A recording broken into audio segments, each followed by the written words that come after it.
to order, please, for the 410 work session. I'm late. Madam Clerk, would you read the roll, please? Yes, Ms. Cole, Mr. Jones. Here. Mr. Schmidt, Mr. Lind. Here. Mr. Morrissey. Here.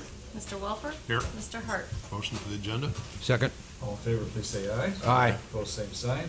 Motion carries.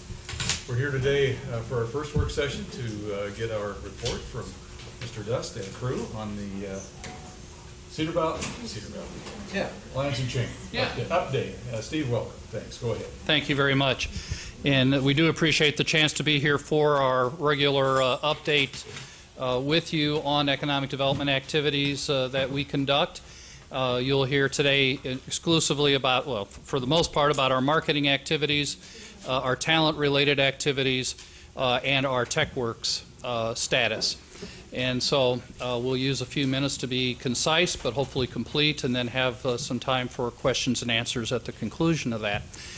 So to begin that, I'd like to ask Lisa Skubal, our Vice President of Economic Development, to update you on the marketing and talent components of that report.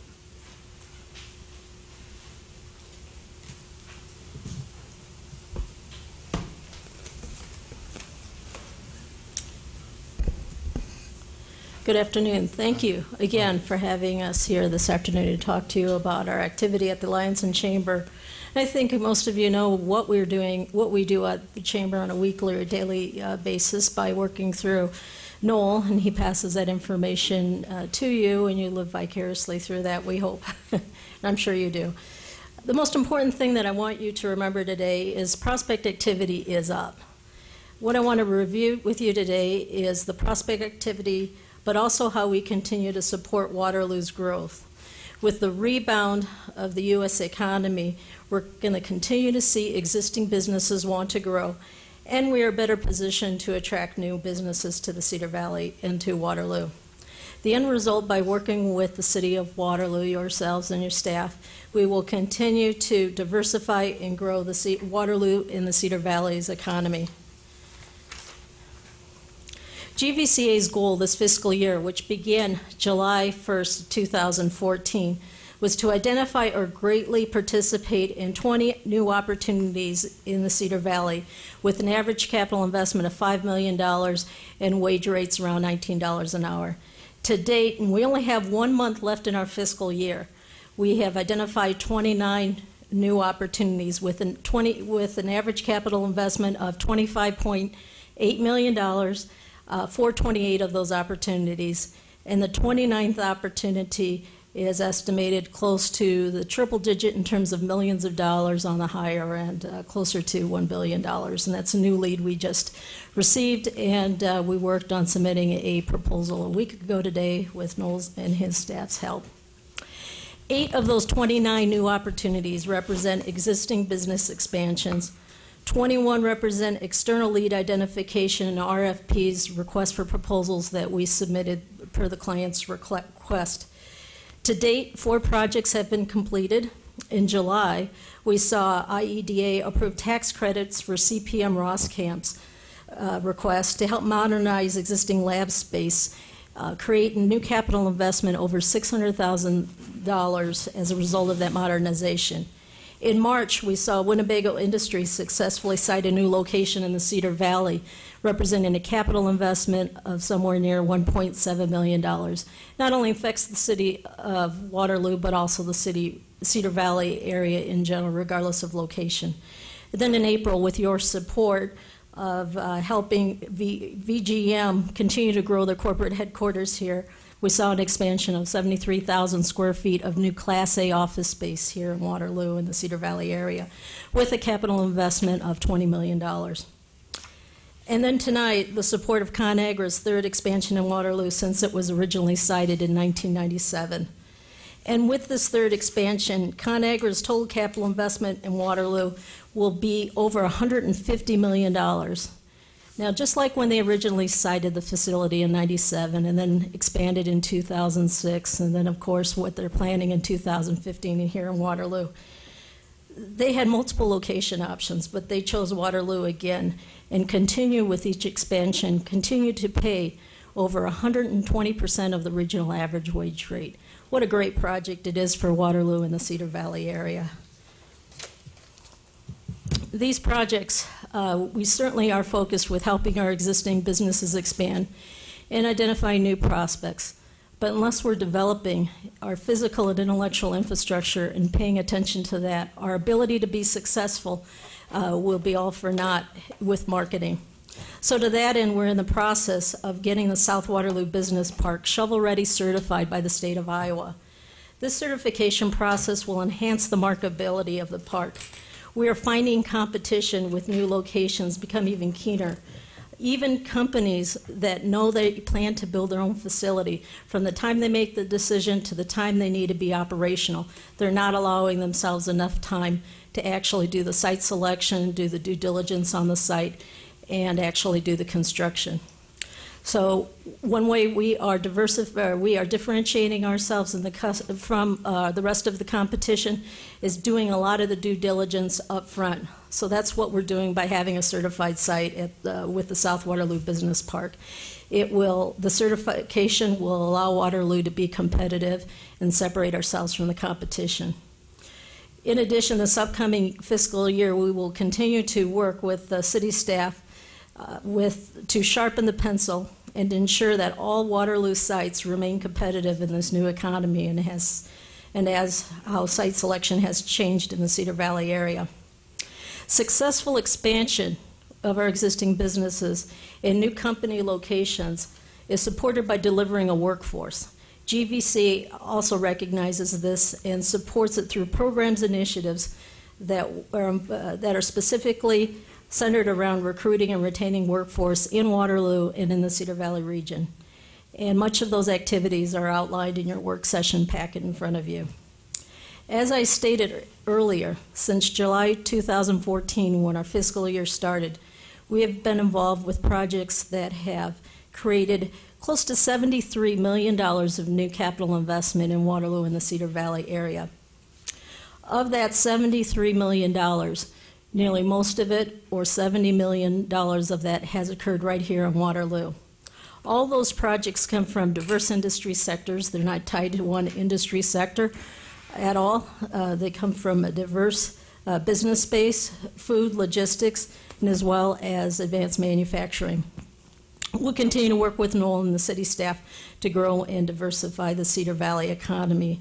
As we finish up our presentation, the most important thing that we'd like you to remember from our perspective right now is Waterloo is treating capital well. Thank you. Thanks, Lisa. Before you leave the mic, does anybody have any questions of Lisa just before she leaves the mic about any of what she just said? Well, Mr. Mayor, I had several questions, but I'll wait till Wait till the end? presentation. Okay. Thanks, Lisa. Thank you, Pat.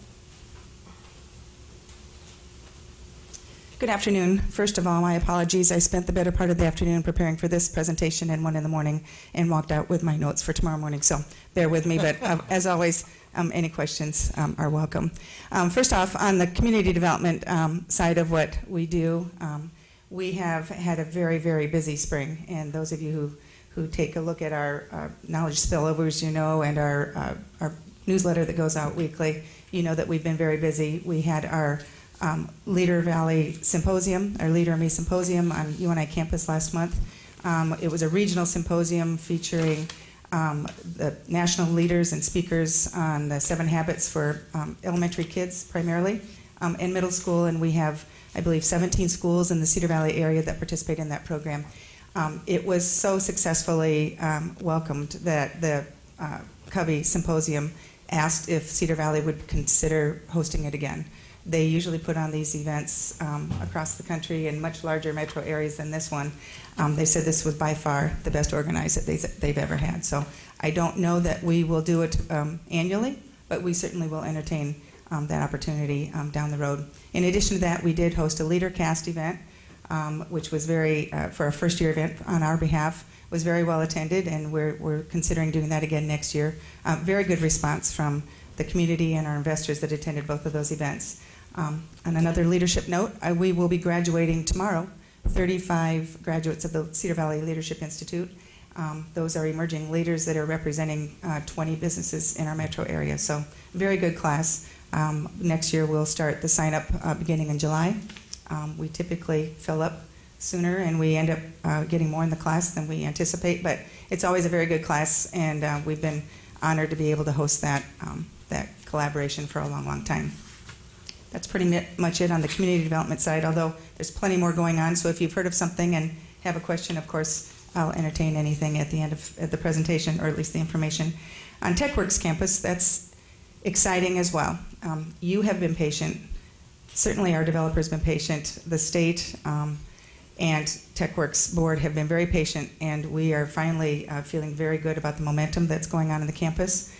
In Tech 1, you'll remember that we did receive $2.3 million from the legislature in 2013. Those dollars were to be spent on renovations in floors 1 and 2 in preparation of tenants that have been identified. That contract has to be done by June 30th and will be. So we will have our first tenant moving into that space by the middle of the summer, and that's the UNI Metal Casting Center.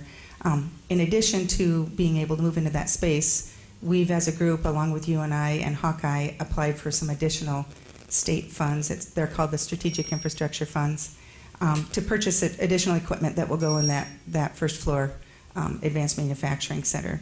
So we should be getting a final decision on that application, I believe June 18th at the next IEDA board meeting. We've successfully gone through the first 2 rounds, so that is the final round, we hope, we assume.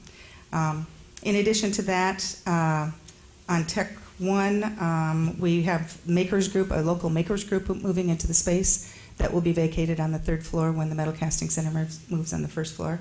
And that's really exciting. We really are working on a collaborative partnership right now with the intent that that will spur off some additional investment both at TechWorks and around Waterloo. So we're excited about that. And then the green, the Tech 2 project, as I mentioned earlier, you as a city have been very, very patient. And we've all been working very hard and collaboratively with the state, with our developer, and we really feel like we're turning the curve on that. You'll get additional information within the next several weeks on what's going on in Tech 2, but I can say that everybody is turning every stone that we can to make sure that we have everything lined up and ready to go by the end of the summer when we hope construction will begin. That's just a brief tidbit on what's going on. Any questions? We'll catch it in the end. Here. Sure, I'm sure you will. Thank you. Okay, that is the end. Okay, Pat, do you want to start, or I'll open it up for questions? Okay. Pat? Well, I have several questions, and I can go slow or fast with this. But the first one was the entire. First of all, thank you for being here. And the Greater Cedar Valley Alliance and Chamber addresses this in terms of the Greater Cedar Valley. And my question is, can that be further specified as to what projects are just specifically Waterloo's versus the Cedar Valleys? Is there a way to divide that, and maybe you can't do that now, but even, sending something out so that I could see exactly what is Waterloo's here, what's Cedar Falls, what's LaPorte City's, what's Waverly's, however you do that. I'd be glad to do that, Pat. I will follow up through Noel and the mayor's office and get you a breakdown as you requested, so you could see the projects individually. Okay. And review which one. But I can assure you, with most of those projects identified, there was a Waterloo imprint on the proposals submitted or opportunities. Okay. So Okay. And I when you were giving your talk there, you'd mentioned $73 million since July 1st, 2014. Can you just go over that one? Yeah, that's actually it's $72.5 million. Oh, yeah. I'll go by memory, Carrie. Thank you. We have $50 million plus that would be attributed to ConAgra. We had $20 million for VGM, 50 to 67, and then we had 600. I think it's more like 750,000 attributed to CPM Rosscamp, and then 1.7 for the Winnebago Industries project in Waverly. Okay. So that's a breakdown. Okay. Next thing was on page 3. If somebody else wants to jump in here, I just got my notes. It's going to take you a while to find page 3, Pat, is it? I found it. I found it. Under Talent Connect, there is the first bullet. It says 4 existing Waterloo businesses were assisted by executing customized wage rate and benefit surveys and/or company-based job fairs and related work. Is there a paper that shows the What kind of- results of that, shows the findings of that? We can provide each one of those in aggregate. Often we get inquiries from our existing businesses. They're looking at their annual review of salaries.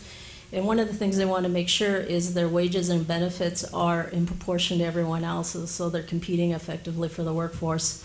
So they'll provide us specific occupations that they're most interested in, and we will do a survey among companies who share that same occupation and get companies, and we share it with all the companies that participate, information, average, low, high, or low, median, and high wage rates for that particular occupation. We give that information back to the company, but also the companies that participate, so they can make an informed decision of where they need to be in terms of salaries they're offering. The purpose of it is always, it keeps our existing businesses competitive, and they do realize that their benefits and salaries need to also be competitive so they can retain their workforce. Okay, and you can get us a copy of that? Sure, glad to. I'll include that with a breakdown of the opportunities for you. Okay, now, without being presumptuous, maybe I am, but is there anything remarkable that is planned for July 1st, 15 to June 30th, 16 that you can talk about, or is that a? That'll be next week. Okay. Well, I go ahead, Lisa. It depends what part of the alliance we're talking.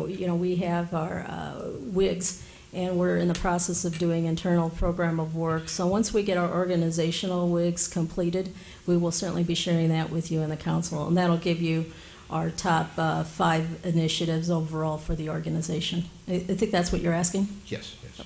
Okay. And then I'd be totally remiss if I didn't ask this question, and that is, there's a project that's being proposed for the old Wonder Bread Bakery, and I'd like to get you guys' read on that, and and I hope you are supporting that. But there's a second part to that too, and that is the part that historic preservation plays in economic development in your eyes.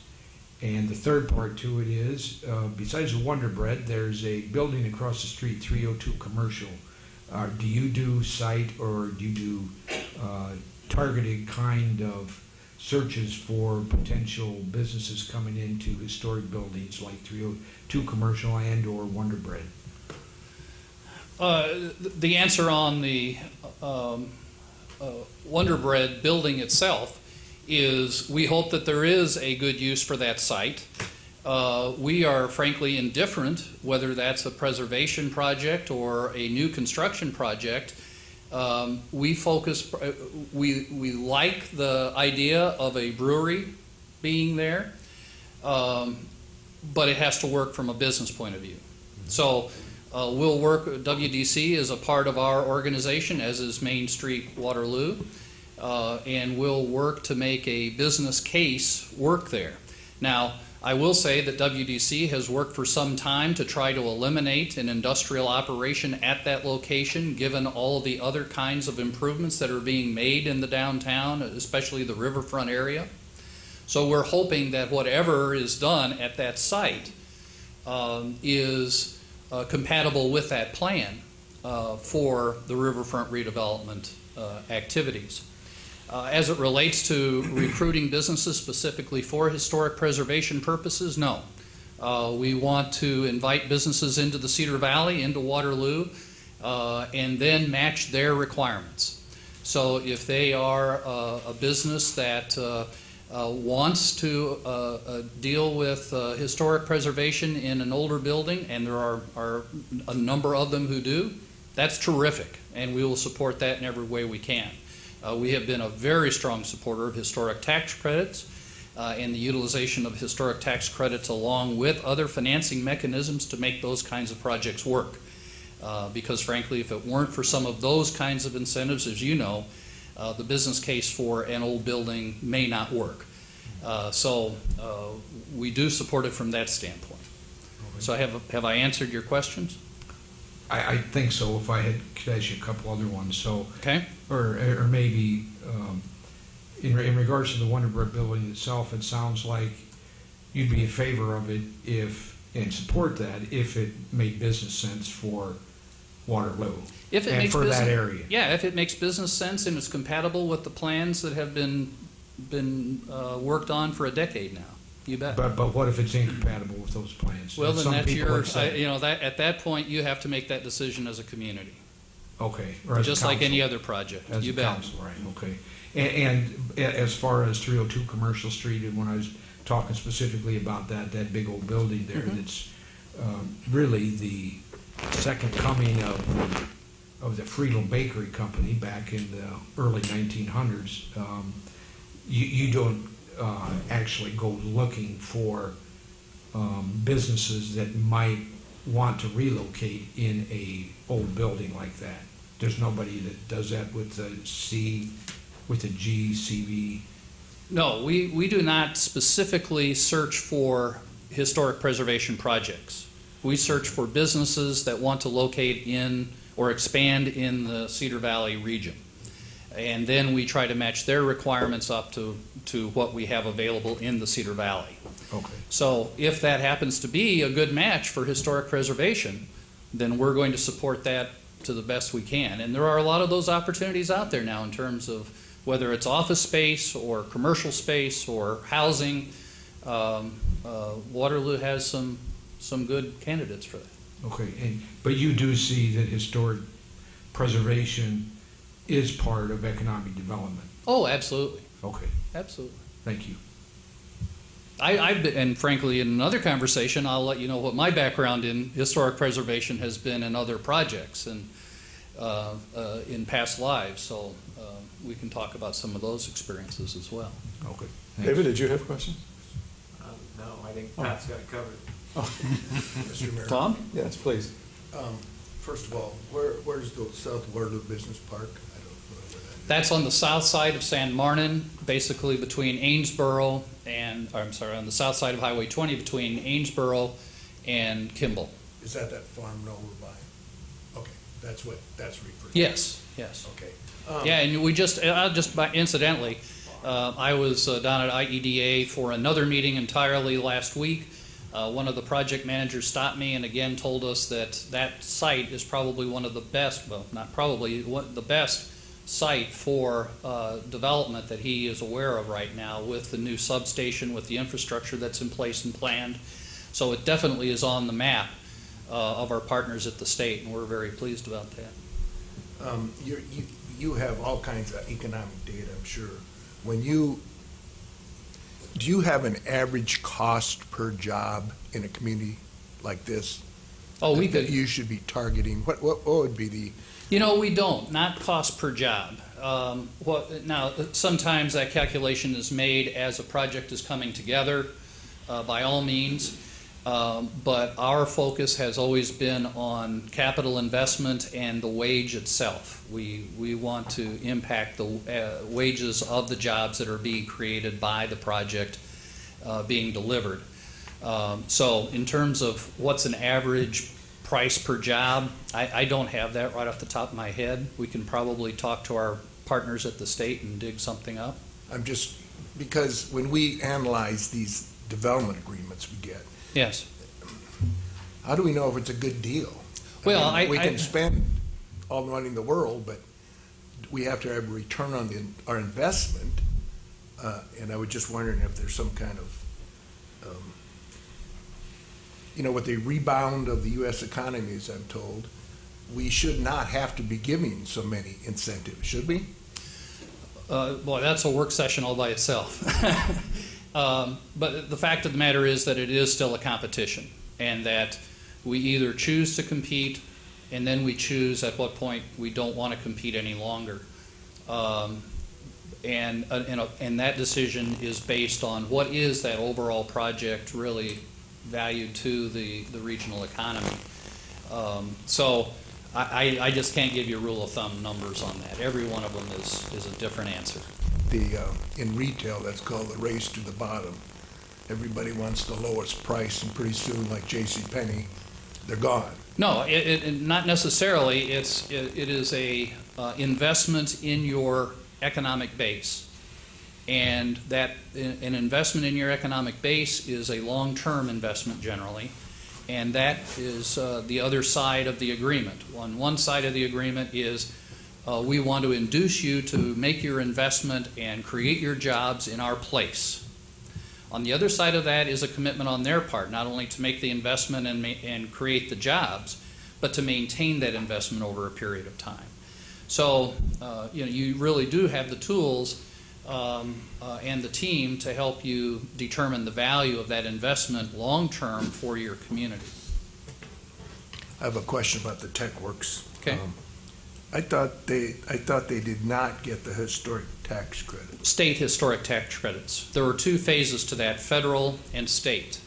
They did not receive federal historic tax credits. They did receive state historic tax credits. Oh, what was the value of the federal? Do you know?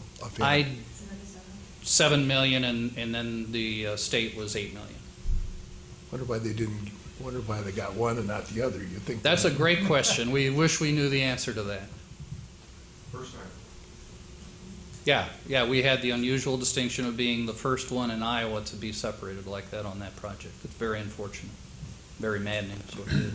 Mr. Mayor? Yes, sir, Mr. Wells. Steve, regards to our local workforce here. Yes. When you're recruiting different companies to come here, how important is it to them that we have a available workforce here? I'm assuming they'll advertise for employees all over the country. Yes, it is important, very important, and that's why we spend so much time now working with our talent, our workforce, our available people to join the workforce, try to find ways to include more in the workforce and increase their skills so that they can participate. It's not a phenomena that's just local to us. It's one that is national. And so a company today, in times gone by, it was just pure numbers. They wanted to see pure numbers of people. Today, they are very particular, or far more particular about the skills held by the existing workforce. Sure. What is the existing pipeline for those skills that's already in place? And then what is the possibility, or what are the plans for creating a pipeline for people with those skills, whatever it may be. Sure. So I wouldn't say that they are any more interested in the workforce than they have been in the past, but their interest has become much more granular, much more fine to the skills that they are seeking to start their operation. Sure. Okay, thanks. And I have one last question, if you don't Yes. mind. And I'm just curious about this. Sure. Are there times when you're out prospecting and you don't tell Knoll or Cedar Falls or Waverly, or, you know what I mean? You kind of keep it No. under wraps until you can present a deal? You know what I'm trying to say? You must be kind of in a tough position who they are? sometimes. Well, no. I mean, you got Cedar Falls and us battling, and, you know, Waverly's up there, and, you know, you're trying Yes. to, you've got a lot of people. Here's the way that I would characterize it, or I hope I'm answering your question. And it's the phrase I use is collaboration. We know that the region is one economy. The workers come from the same area. We buy from the same area. Services come from the same area broadly. And we understand what our strengths are, the attributes that we sell into the marketplace, why a business should locate or expand into the Cedar Valley. Once we understand or become aware that a business wants to expand into the Cedar Valley, then we have a responsibility to try to match that business to the place that most closely matches their requirements. So in some instances, that may be Waterloo and Cedar Falls, that are asked to respond. Sometimes it might be just Waverly or Waverly Shell Rock or Hudson, some of our other more rural communities. So what we're trying to do is best match what they're asking for with what we have to offer in the regional economy. Does that answer your question? Okay. Couple. Just, earlier when I asked you a couple questions, I wanted to go back to this. Is the Greater Cedar Valley Alliance and Chamber part of, or are you personally part of that project management team for Waterloo, or the design build management team? Yes. Mm-hmm. So you're part of that group that meets on a monthly basis or however. It's been some time since we've met, but yes. Okay, and so along with that, you talked about the design that had been there for some years, a decade or something like that. Mm-hmm. But I'm sure that you recognize and realize that designs and plans do change. Sure, And absolutely. so you're not discounting that from. We could not, simply because we have the TechWorks campus that we've been working on for well over a decade ourselves, and we've seen what the market has told us to change about it, and have made our adjustments there. So, no. And you're aware of the public interest in the Wonder Bread. I'm sorry? You're aware of the public interest of in the Wonder Bread building and the history that lends to our community. Sure. Okay. Thank you. Yeah. And I saw that Carrie Darrow was getting up, and I don't know if she wanted to say anything or not. Mr. Dust, I was just going to mention, in addition to what Steve said about historic Into preservation. the microphone. Thanks. In addition to what Steve said about historic preservation, while we don't have an arm of our organization dedicated to just historic preservation, Main Street Waterloo, that's part of their 4-point approach, and they're part of our affiliate group. So both the Main Street programs and the Convention Visitors Bureau, they're all part of our affiliate group. So while we don't dedicate one person to it, we're very well aware of the importance of historic preservation. So, thank you. Great point. Thank you, Mr. Listen, President. we got another meeting that we need to get started. We got time for one more question if anybody's got one. Quentin, did you have anything? Anybody? Tom, you anything follow up? No. Okay. Okay. Thank you, guys. Thank you very much. Much appreciated. Thank you very much. Good session. Good questions. Motion for adjournment. I'm sorry. I don't want to. Do we have to? Yeah. we do. These Yes. two Okay. The motion for adjournment. Second. All in favor? Aye. Opposed? We're adjourned. We're going to go right into our 4:40 meeting, which is a continuation of the ordinance committee meeting that we extended from last week. Madam Clerk, would you read the roll, please? Of course, I didn't bring mine. Got the handout to use. Oh, yeah. I told him I forgot to bring. Mr. Hart? Here. Ms. Cole? Mr. Jones? Here. Mr. Schmidt? Mr. Lind? Here. Mr. Morrissey? Here. Mr. Welper? Here. Motion to approve the agenda. Second. All in favor, please say aye. Aye. Opposed, same sign. That motion carries. We are in session for the ordinance committee. Wait a minute, I'm not supposed to be doing this anyway. That's you. All right, we're here. Eric, it's. Sorry. Let's roll. Eric Schrader, City Planner. I'm passing around the same memo that I passed around last week, so if you already have last week's, you certainly can just use that one. I did not make any changes to that. So last week, we made it through quite a ways through the proposed ordinance amendments. What I figured is I would pick up exactly where we left off and then kind of open it up for questions for any of the proposed ordinances, kind of as just a extremely brief recap. We're proposing multiple amendments. Eric? 5 different ones. Eric? Yeah. Before you begin that, would it be okay, Mr. Chairperson, if I'd asked a question about last week that came up? Sure.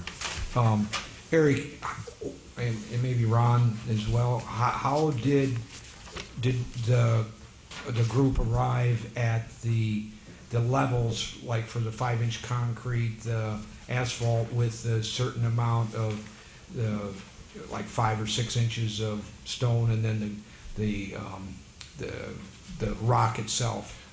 They're identical. Depths. They're identical to what's currently required by the City of Waterloo zoning ordinance. We actually originally were not proposing those numbers, and we're looking at some different numbers, but then towards the very end, we got into a discussion that it could make for a lot of confusion and a lot of heartache in both enforcement on our end and on the public's end in trying to comply with the codes if they get into some situations where the zoning ordinance would require that they have a 5-inch concrete driveway, but the International Property Maintenance Code would let them have a 4-inch concrete driveway extension.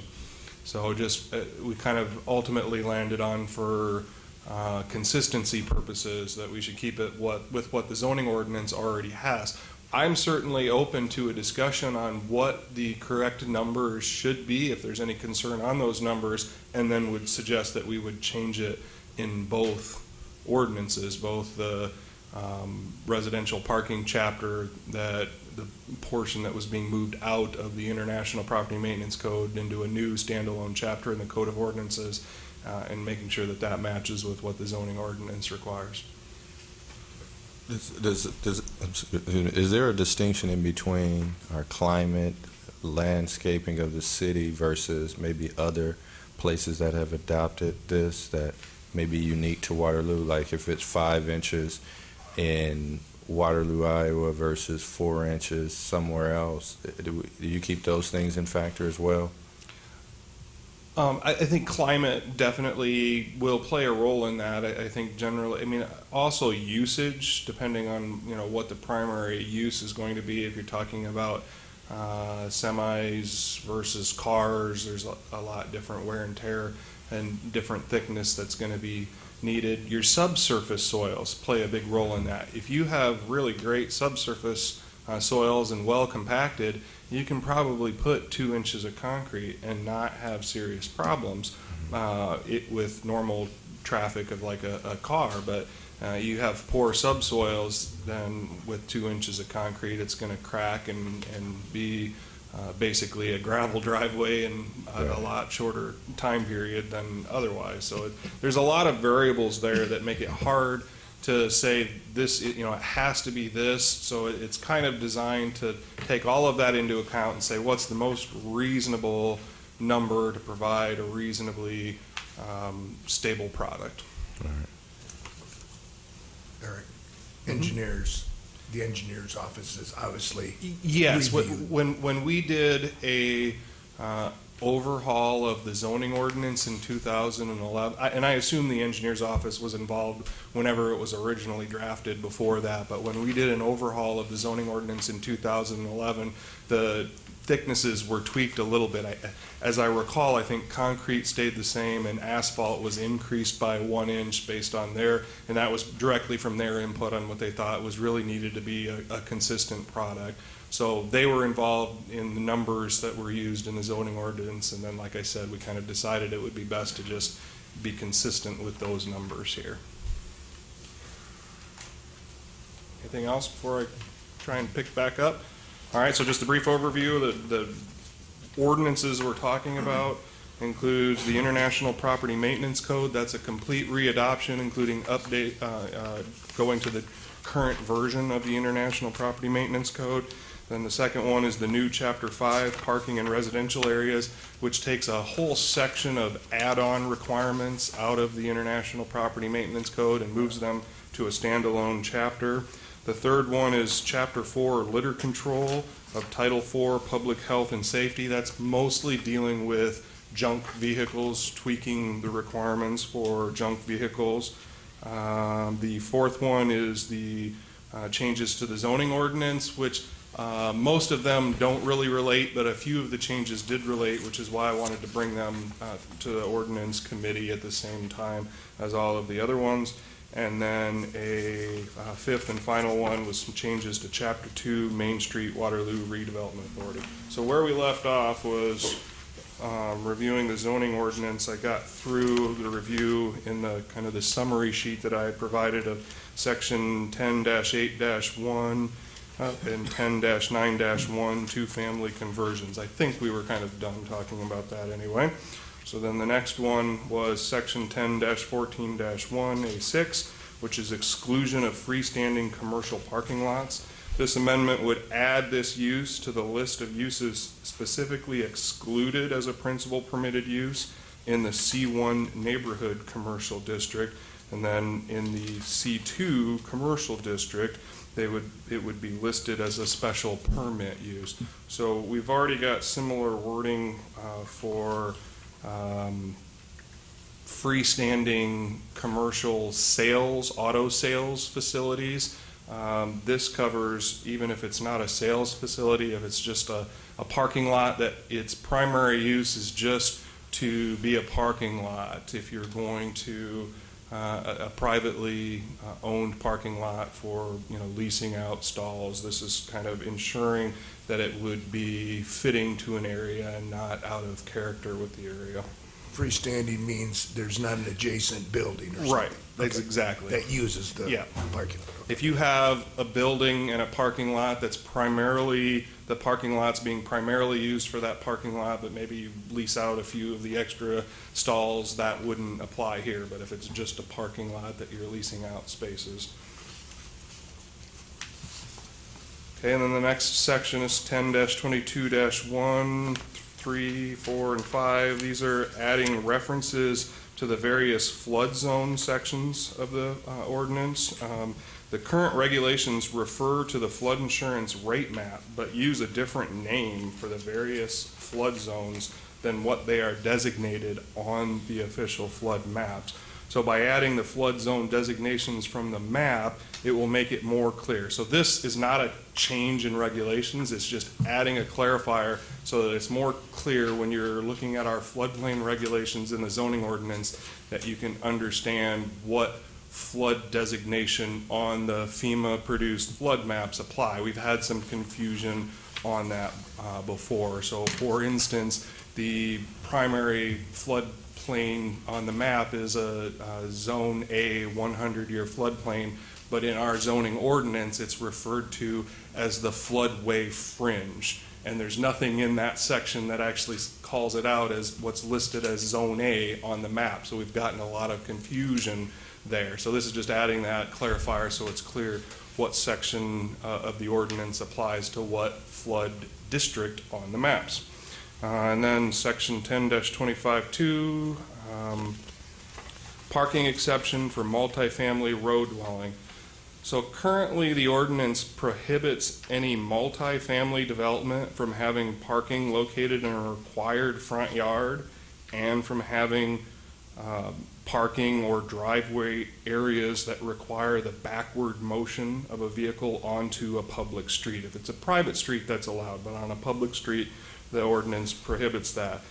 The regulations were primarily intended and work well for standard apartment-style multifamily developments where units are typically stacked with separated units on different floors or multiple sides of the same floor, units facing the front and units facing the back, with more of a common central parking lot. Road dwelling developments with individual driveways to attached garages have become a very typical and frequently used construction type in this area, but the regulations are not well suited to accommodate them along public streets.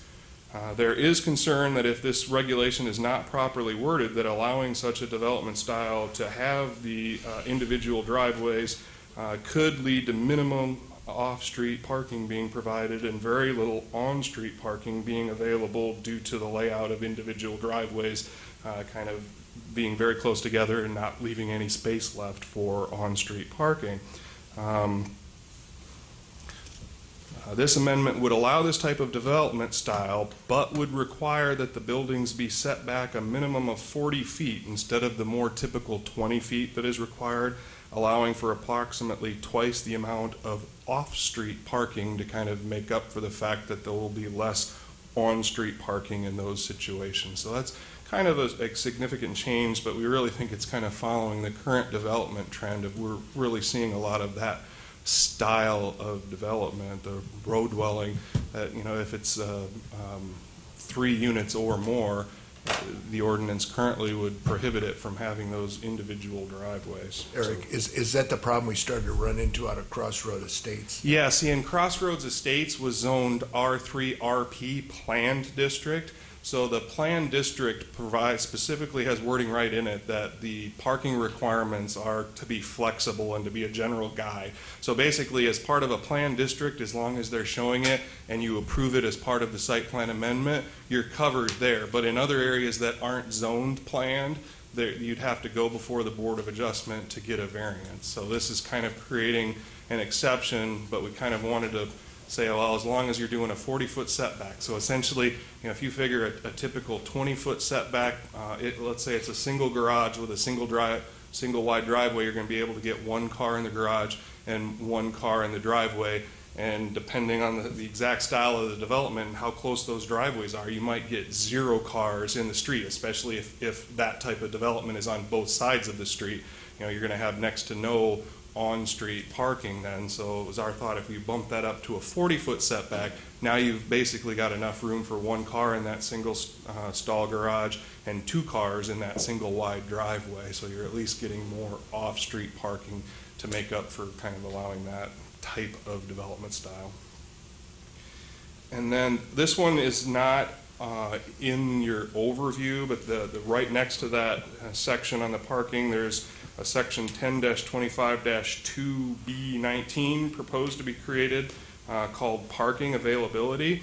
And I'll read it's in your actual, all of the ordinances, but it wasn't listed in the summary, but I'll just read what the proposed wording is. Parking availability. The minimum parking spaces required by this section shall be available for their intended use, including employees and customers of the use, and no such required parking space shall be obstructed with items such as, but not limited to, sales or repair vehicles, seasonal or permanent displays, equipment, etc. This is a new paragraph, and it was really not, it was intended to clarify the ordinance, not really be a new requirement to the ordinance.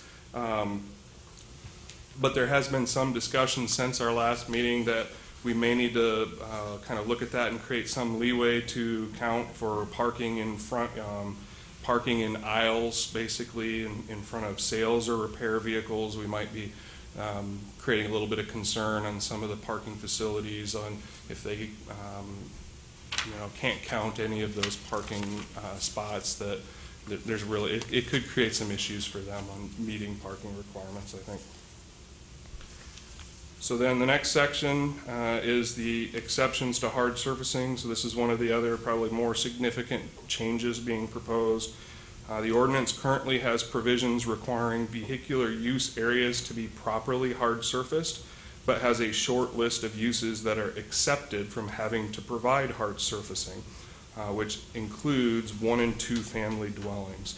The proposed ordinance would still exempt the rear and side yard parking and vehicular use areas to 1- and 2-family dwellings from having to meet that hard surfacing requirement, but would eliminate the exception for parking and vehicular use areas in the front yard, and specify that after July 1 of 2015, no single-family or 2-family dwelling shall be constructed or moved onto a property without a properly hard-surfaced driveway and off-street parking areas when located in the front yard.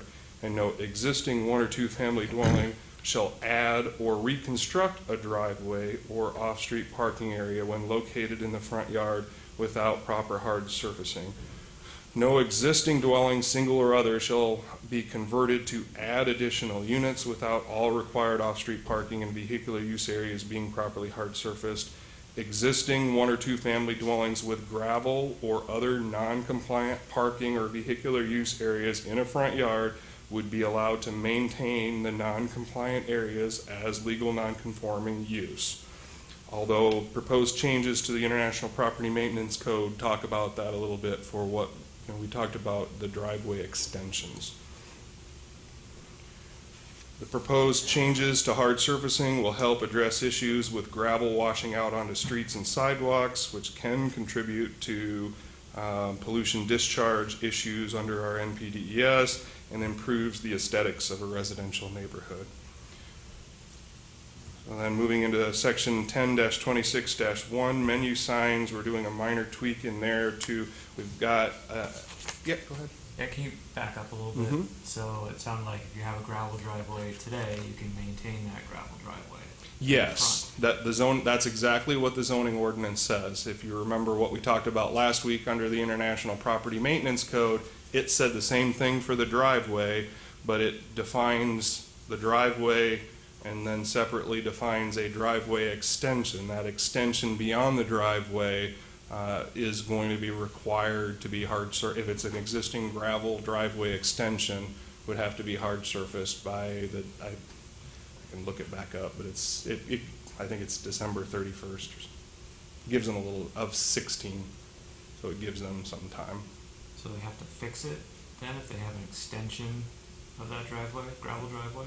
Yes, that's what the current proposed ordinance reads, and that's getting into issues with large areas of a front yard that, you know, almost an entire front yard in some instances that's just one big gravel parking lot, you know, and the impacts that has on a residential neighborhood. Okay. Can you go back a little bit further, and that whole issue about the multi-family dwellings and the side yard and backyard parking, I was just really unclear about that piece. So the reference to multifamily in there is talking about if they do a conversion. So the single-family home or a two-family home that has a gravel driveway would be allowed to keep that. But what's making it, and again, this is really what would already be considered covered by the ordinance, but it's clarification, and sometimes clarification is good. If you convert a two-family home or a single-family home, either one, if you convert an existing single-family home or a two-family home to 3 or more units, that's now a multifamily home. Multifamily doesn't have an exception for hard surfacing. Multifamily has to have hard surfacing. And we have had a problem in many years past where lots of homes have been converted.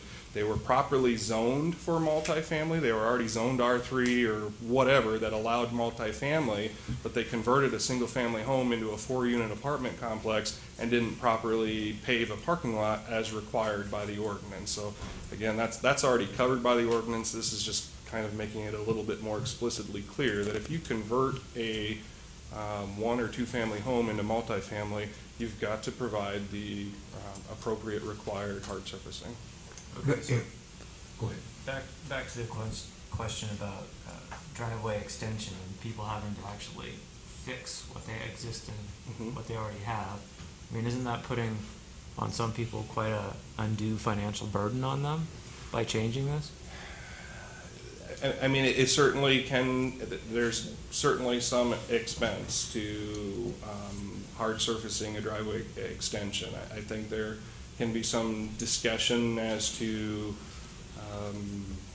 whether or not there are ways to mitigate that, whether there are ways to add additional time, or obviously there can be discussion about not making that change. But in the committee that was reviewing this, that was kind of, we obviously discussed it at length too, because I knew that would be an issue of concern on having existing ones. And again, that's not the zoning ordinance amendment. We're backing up to the International Property Maintenance Code provisions there, but it was really based on that concern of situations where, essentially the majority of an entire front yard is a big gravel parking lot and cars parked all over, and some of the adverse side effects that creates, both from an aesthetic standpoint, but also from, vehicles parked all over, trash parked, getting strewed all over, some of those impacts that they brought. Right. I mean, some properties are not aesthetically pleasing in that way, but others, people have tried to maintain their yards and driveway extensions, but for them,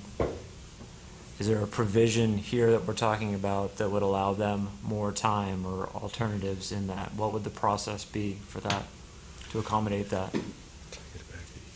I mean, as currently worded in the international, well, it's actually the residential parking chapter that's being moved out of the International Property Maintenance Code. It does give them time. That there was just some general discussion in the committee that's been reviewing this on what time frame to pick. It certainly can be extended. Regardless of an extension, that section also talks about an appeals process, so there is, they could always appeal that too, but any of that is definitely open for change. If I may, Eric, what's happening is that people are paving their entire yard and/or filling it full of concrete, gravel, and we've got to get a handle on that. Initially, we talked about 2 years to rectify the problem, but it's taken us a year to get this far with this, so we could extend it another year, but that's what happened. We did allow much more time than what we're allowing now.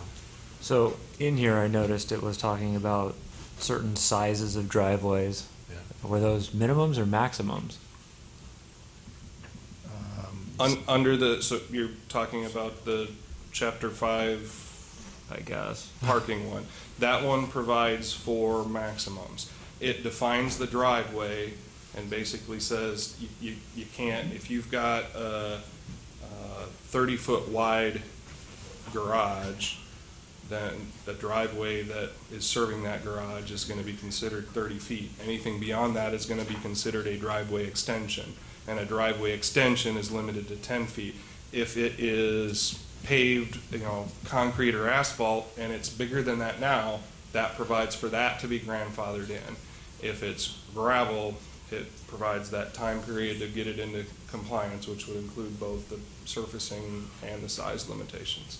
So to bring that into compliance, you either have to put hard surface in there or tear up your gravel or whatever you've got.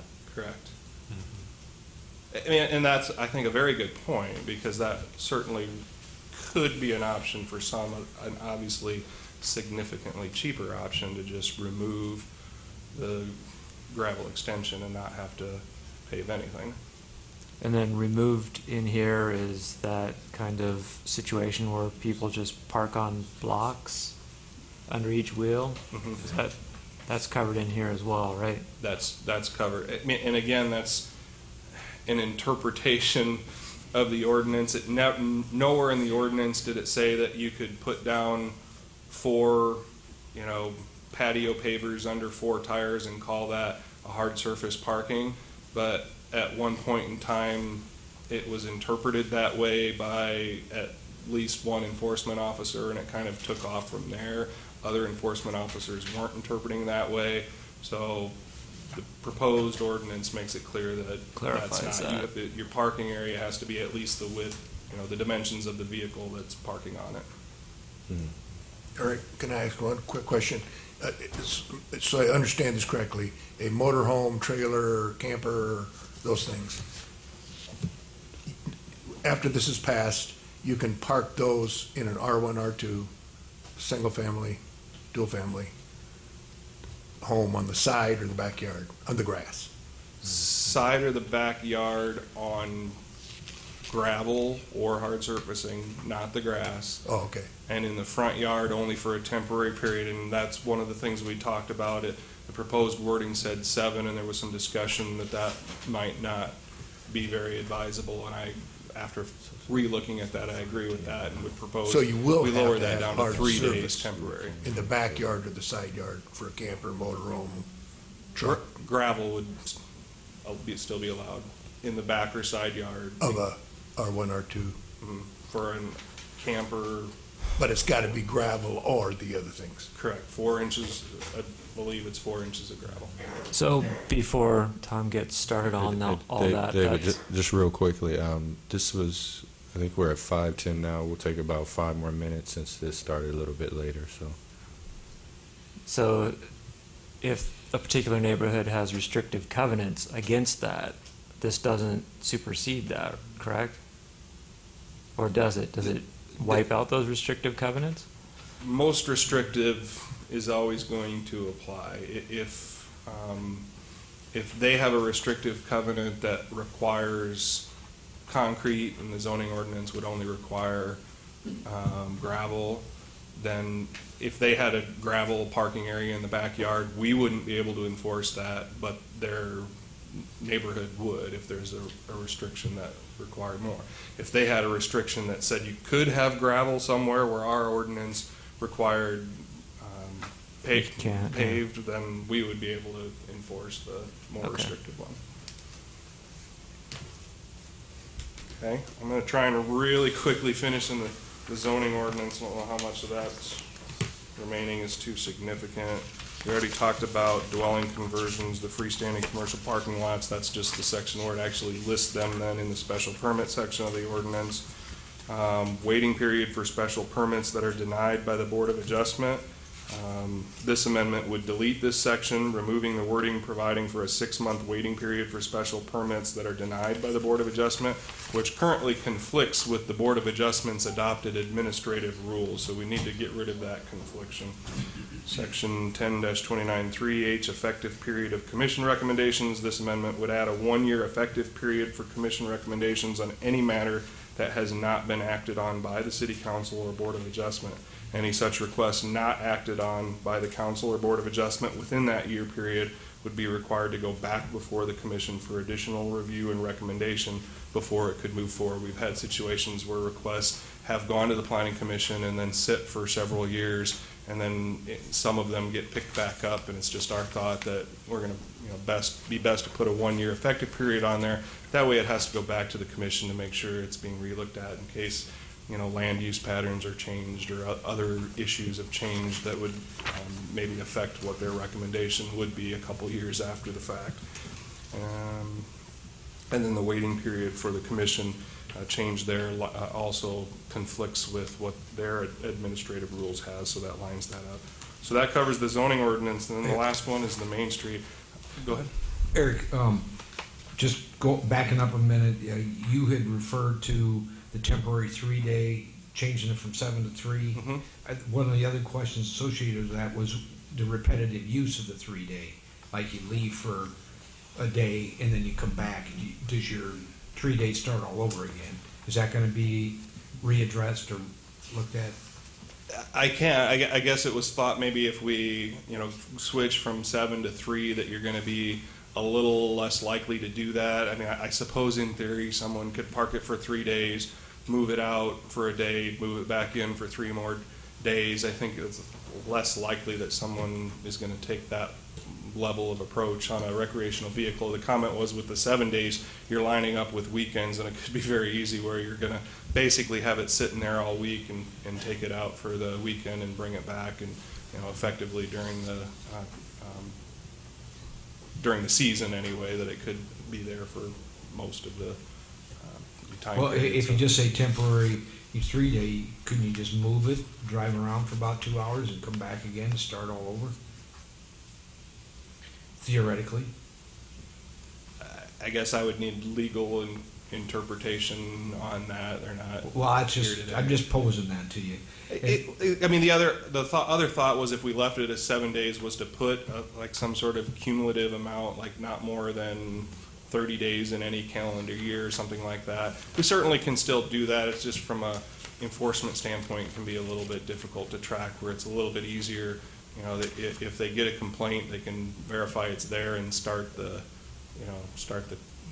clock on when it needs to be moved by. It's a little more difficult trying to track cumulative days. But if that's kind of the thought that there's still a concern with lowering it from 7 to 3, we could add a maximum cumulative days. Another question was that you made a statement about the single home to a multi-family home conversions have met zoning requirements. There's a lot of single-family homes out there that don't meet that, though, right? As far as no, that's what I said. There's a lot that have been converted that don't. That do not. Yes, that's been the issue that we have seen, where single-family homes have been converted and don't meet all requirements, such as hard surface parking, appropriate amount of hard surface parking, and even on-street parking. Right. And then the last thing was, I don't know, Mr. Chairman, if I could call upon, I talked with Forrest earlier today, and he had a question, and Forrest, excuse me if I can't remember exactly what that question was regarding parking of one vehicle, if it were going to be limited to one vehicle. Is it okay if I ask Forrest to Yep, answer that question yep. real And quickly? which was also going to be another question I had. If the public has any questions about things that they're seeing on television or in those regards, how do they communicate to get some of those questions answered? I would say they should call me in the Planning and Zoning Office, 319-291-4366. Okay. Would be the best way. Or stop into the Planning and Zoning Office, and I can review and answer questions. Yeah. And Forrest, is it okay to meet with Eric right after this? That's fine if you have your question, because he also called me as well. Yeah, I can do that. Okay. All right. So that just leaves the Main Street one, which we can defer farther as well. It's Okay. nothing time sensitive on it.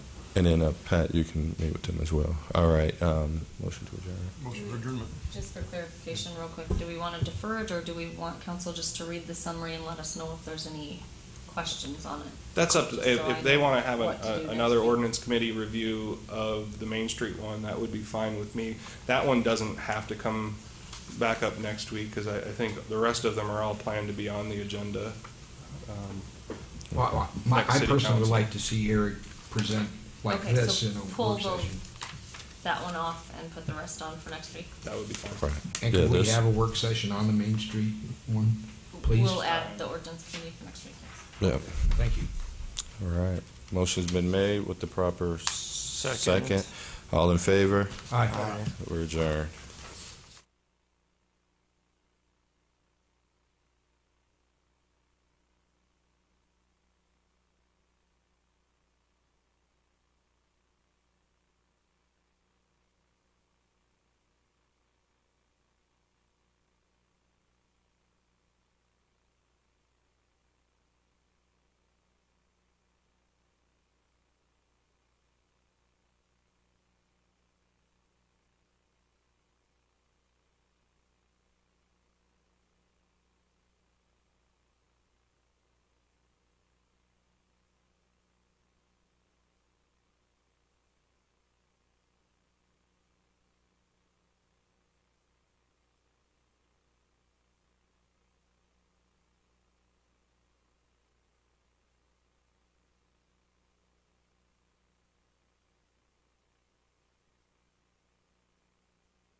I'd like to call Finance Committee to order. Will the clerk please read the roll? Yes, Mr. Jones? Here. Mr. Welper? Here. Mr. Hart? Here. Motion to approve the agenda and the minutes of May 18th. Second. We have a motion, proper second, for the agenda and minutes of May 18th. Those in favor vote aye. Aye. We have an agenda. All right.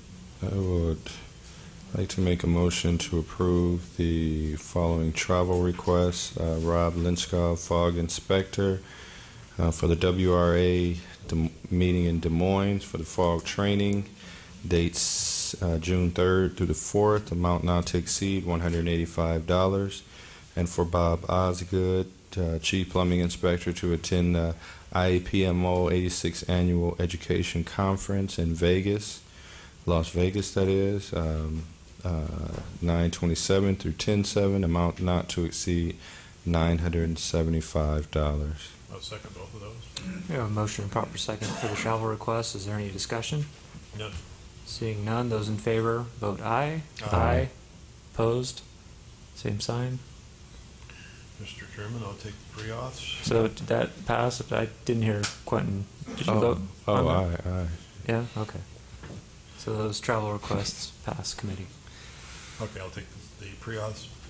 The airport, the amount of, an estimate of shipping and handling, $6,205.86. The expenditures for the extensive repairs to terminal chiller needed, requiring multiple trips to train licensed HVAC technicians, totaling 32 hours of labor over a 9-day period. Central garage, amount estimated shipping and handling, $3,132. That's to pack cylinder pump cartridges. Leisure services, the amount estimated shipping and handling, $1,500 plus $120 shipping and handling for chipper knives. Leisure services, estimate shipping and handling, $2,369. That's for 2 shaft bearings for Young Arena's evaporator condenser tower. Leisure services, shipping and handling, $2,475. Emergency repair to asphalt prior to seal coat at stadium. Leisure services, shipping and handling, $2,728.61 for 2 chainsaws and bar oil. Leisure services, shipping and handling. Did you say something? No, okay. No.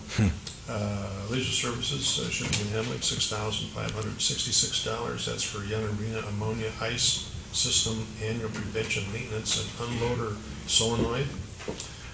Leisure services, estimated shipping and handling not to exceed $750 for food for the youth golf tournament participants in Golf Academy program.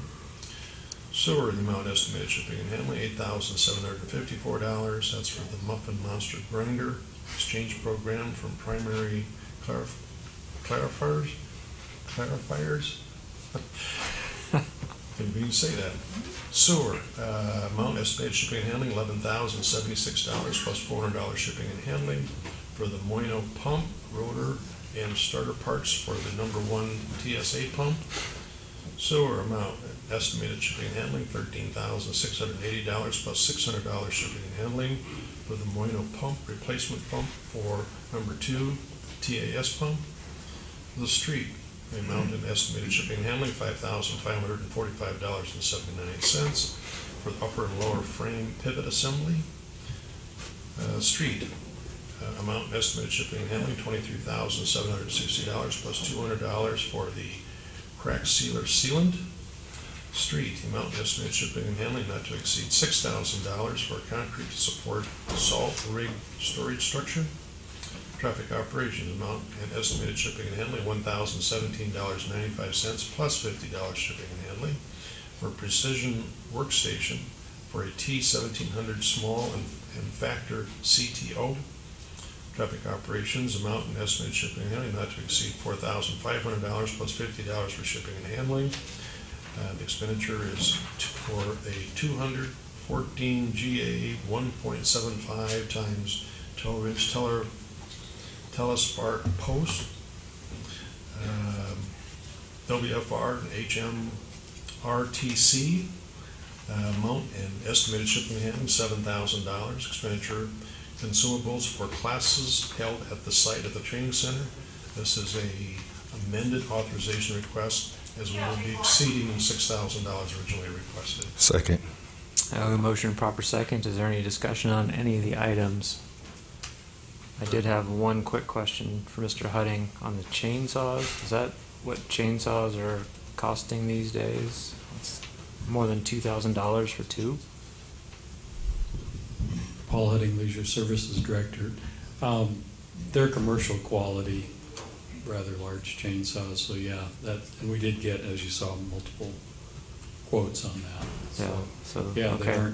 They're not that inexpensive, but they last a long time. So it's not what you go down to Sears and pick that chainsaw up, it's different. No, it's not like the home light in my shed at home at all. Okay, thank you. Thanks. Any further discussion? No, seeing none. Those in favor vote aye. Aye. Opposed, same sign. Those items pass. And we have a bills payment in the amount of $1,823,998.03. That's 1,823,998 .03. Second. We have a motion and proper second for the bills payment. Those in favor, vote aye. Aye. Opposed, same sign. Motion to adjourn. Second. A motion proper second to adjourn. Those in favor vote aye. Aye. We are adjourned.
Ladies and gentlemen, and welcome to this Monday, May 20, what is today? May 26th meeting of the Waterloo City Council, our regularly scheduled meeting. Welcome to all of you who are here in our chambers tonight, and also welcome to those of you that might be watching this on our public access television. Madam Clerk, would you start please by reading the roll? Yes. Ms. Cole? Mr. Jones? Here. Mr. Schmidt? Mr. Lind? Here. Mr. Morrissey? Here. Mr. Welper? Here. Mr. Hart? Here. Very good, thank you. If you would all stand with me and join me in just a moment of silent reflection or prayer, please.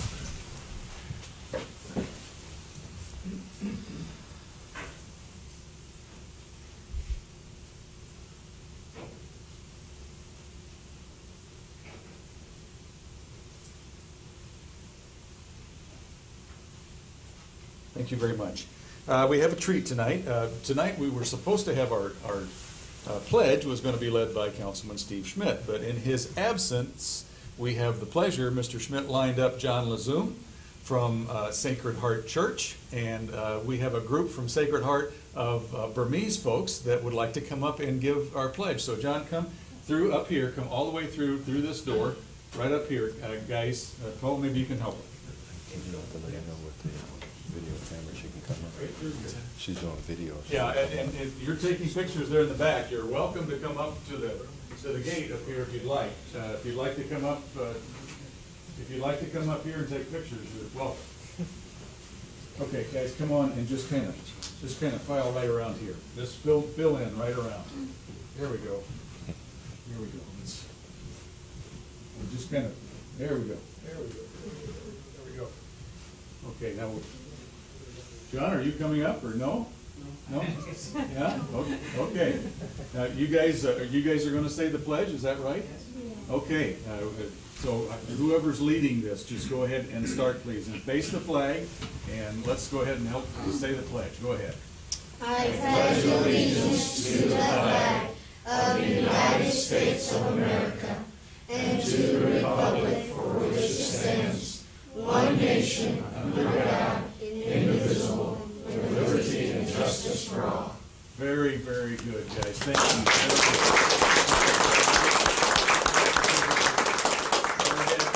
That's all. John, thank you. And thanks to Mr. Schmidt, Councilman Schmidt, for lining you guys up. Great job.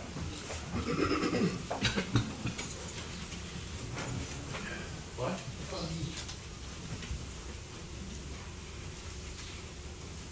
How's that?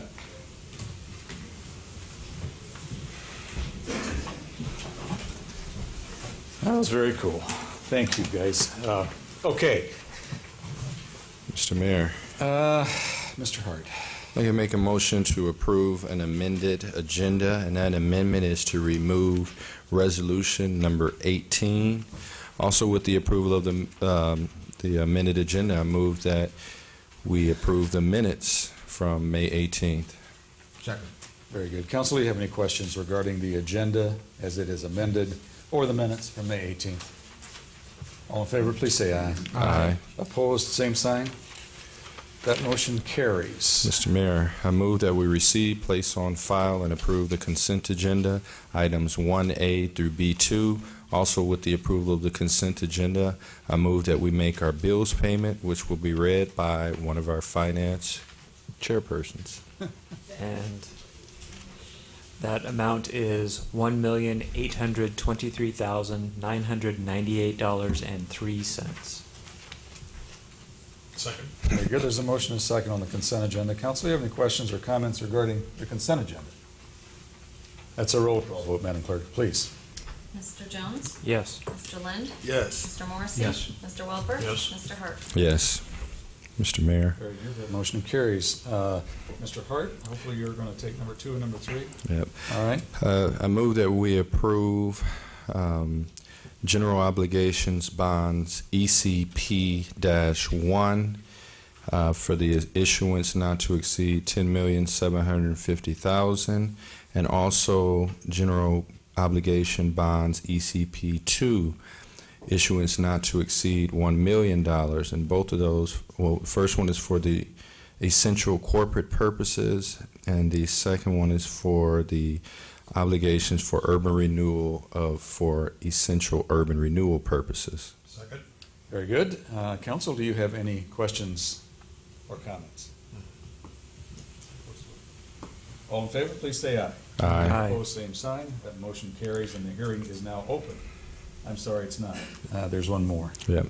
Mr. Mayor, I move to receive and file proof of publication of notice of public hearing on the issuance of ECP-1 not to exceed $10,750,000 and ECP-2 not to exceed $1 million for general obligation bonds for essential corporate purposes and urban renewal for essential urban renewal purposes. Second. Very good. All in favor, please say aye. Aye. Opposed, same sign. Now, that hearing is now open. Madam Clerk, were there any written objections on file to either one of these bond issuances? Is there anyone in the audience that would like to speak either for or against item number 2 or 3? A second time? Mr. Mayor, I move to close the hearing. Second. Okay. Council, I'm sorry, once again, do you have any questions or comments regarding either one of these, item 2 or item 3? All in favor, please say aye. Aye. Opposed, same sign. That motion carries. Mr. Mayor, I move to adopt a resolution to institute proceedings to take additional action of issuance of said bonds. Second. Madam Clerk, that's a roll call vote, please. Mr. Lind? Yes. Mr. Morrissey? Yes. Mr. Welper? Yes. Mr. Hart? Yes. Mr. Jones? Yes. Very good. That motion carries on items 2 and 3. Council, items 4 through 8 can all be done with one hearing. They are all general corporate purpose bonds. If somebody would like to take that, Mr. Hart. Mr. Mayor, number 4, I move that we approve general obligation bonds GCP-1 for the issuance not to exceed $700,000 and GCP-2 not to exceed $700,000, GCP-3 not to exceed $700,000, GCP-4 not to exceed $700,000, and GCP-5 not to exceed $500,000 for general obligation bonds for general corporate purposes. Second. All in favor, please say aye. Aye. Opposed, same sign. That motion carries. Mr. Mayor, I move to receive and file proof of publication of notice of public hearing on the issuance of GCP-1 at $700,000, GCP-2 at $700,000, GCP-3 $700,000, GCP-4 not to exceed $700,000, and GCP-5 not to exceed $500,000 for general obligation bonds for general corporate purposes. Second. All in favor, please say aye. Aye. Opposed, same sign. Motion carries. Madam Clerk, were there any written objections on file to any of the last 5 items for the issuance of general corporate purpose bonds? There were none. Is there anyone in the audience that would like to speak either for or against any of those items at this time? A second time? Mr. Mayor, I move that we close the hearing. Second. Council, do you have any questions or comments regarding the issuance of those bonds? Mr. Mayor, Mr. Lind? Michelle, are these are the total of 8 plus 6 that we've been talking about for a while, aren't they? Aren't they? Are we talking Michelle about the same? Wiedner, Chief Financial Officer. The total that we're going to sell will be only 14 million. If you add up the amounts of these hearings, it does exceed that. We are doing that just to provide flexibility in future projects, which ones move ahead and which ones don't. But we're talking about the list we you will- provided to us. Yes, what the we're list, yep. all the- Borrowing for. Yes. Okay. Yep. Thank you. Very good. Good question. Are there further questions? All in favor, please say aye. Aye. Opposed, same sign. That motion carries. Mr. Mayor, I move to adopt a resolution to institute proceedings to take additional action of issuance said bonds. Second. Madam Clerk, that's a roll call vote, please. Mr. Morrissey? Yes. Mr. Welper? Yes. Mr. Hart? Yes. Mr. Jones? Yes. Mr. Lind? Yes. Very good. The motion carries. Item number 9, please. Mr. Mayor, Mr. Welper? number 9 is a motion to receive and file proof of publication of a notice of a public hearing. That's for the sale and conveyance of city-owned property acquired through the Iowa Code 657A and 323 Crescent Place to Greg Smith for a minimum bid of $5,000 with a development agreement, and instruct the city clerk to publish notice. Second. All in favor, please say aye. Aye. Opposed, same sign. That motion carries, and that hearing is now open. Madam Clerk, were there any written objections on file to item number 9, the sale of this property? There were none. Is there anyone in the audience that would like to speak either for or against the sale of 323 Crescent Place? A second time. Mayor, I move to close the hearing. Second. Council, do you have any questions? All in favor, please say aye. Aye. Opposed, same sign. Motion carries. Mr. Mayor, I'd like to adopt a resolution authorizing said sale and conveyance and authorize city attorney to prepare and deliver deed accordingly. Second. Madam Clerk, that's a roll call vote, please. Mr. Welper? Yes. Mr. Hart? Yes. Mr. Jones? Yes. Mr. Lind? Yes. Mr. Morrissey? Yes. That motion carries. Mr. Mayor, I'd like to adopt a resolution approving said development agreement and authorize mayor and city clerk to execute said document. Second. Madam Clerk, please. Mr. Hart? Yes. Mr. Jones? Yes. Mr. Lind? Yes. Mr. Morrissey? Yes. Mr. Welper? Yes. Very good. The motion carries. Item 10, please. Mr. Mayor, Mr. Lind. I move to receive and file proof of publication of notice of public hearing for the fiscal year 2015 budget amendment. Second. All in favor, please say aye. Aye. Opposed? That motion carries, and that hearing is now open. Madam Clerk, were there any written objections on file to the 15 budget amendment? There were none. Is there anyone in the audience that would like to speak either for or against the 2015 budget amendment? Second time. Mr. Mayor, I move to close the hearing. Second. Council, do you have any questions or comments? All in Mr. favor, please say aye. Mr. Mayor, I have Yeah. a quick question, and Yes, just a confirmation, Michelle. And the numbers that are the attachment are kind of high, and people, they're confused about what this is. Will you quick tell us, explain what you told me about, that's because some of this income was received, some of this revenue was received last year, and we're spending it this year, and so it looks like, we're overspending our budget. We're not really doing that. Michelle Wiedner, Chief Financial Officer, that is correct. Most of the things that we amend for are, we received a grant during the year that we didn't budget for when we set the budget a year ago in March. So we're adding grant revenue and expenses. Or, for example, local option tax fund is a good example. We received local option tax money in prior years, but maybe because the weather wasn't cooperating with us, we didn't spend as much as we anticipated in prior years. We had a dry construction season last summer, so we spent more throughout the summer and winter, and our expenses will be higher. So we are budgeting to use that. We also spent more of our GO bond proceeds in fiscal 15. And again, I think we had some projects that just weren't moving along as quickly as we had hoped in prior years. So we sold the bonds, we had the cash in the bank. Now the projects are moving ahead, so we are spending the money. And the state law says we can't spend more than we said we were going to spend when we certified the original budget. That's all the state law says. So what we have to do now is make sure that we provide enough budget to cover whatever we're going to spend. And yes, in almost all cases, we are spending funds that were received in prior years, and now we're spending them now. Thanks. Very good. Good questions. Council, any other questions? Do you want me to make the motion? No, the motion was made and seconded, Mr. Lynn, so I just need, all in favor, please say aye. Aye. Opposed, same sign. Mr. Lynn, you can certainly make the next I move motion. to adopt the resolution to approve the said budget amendment. Second. Very good. Madam Clerk, please. Mr. Jones? Yes. Mr. Lynn? Yes. Mr. Morrissey? Yes. Mr. Welper? Yes. Mr. Hart? Yes. Very good. The motion carries. Item number 11, please. Mr. Mayor. Mr. Morrissey? Yes, I'd like to make a motion to receive and file proof of publication of notice of public hearing for the fiscal year 2015 sidewalk repair program, Zone 5, and trail repairs, contract number 878. Second. All in favor, please say aye. Aye. Opposed? Same sign. That motion carries, and that hearing is now open. Madam Clerk, same question. Are there any written objections on file to the 15 sidewalk repair program? There are none. Is there anyone in the audience who would like to speak either for or against the 2015 sidewalk repair program? A second time. Mr. Mayor, Yes, sir. I'd like to make a motion to close the hearing. Second. Very good. Council, do you have any questions or comments regarding this program? All in favor, please say aye. Aye. Opposed, same sign.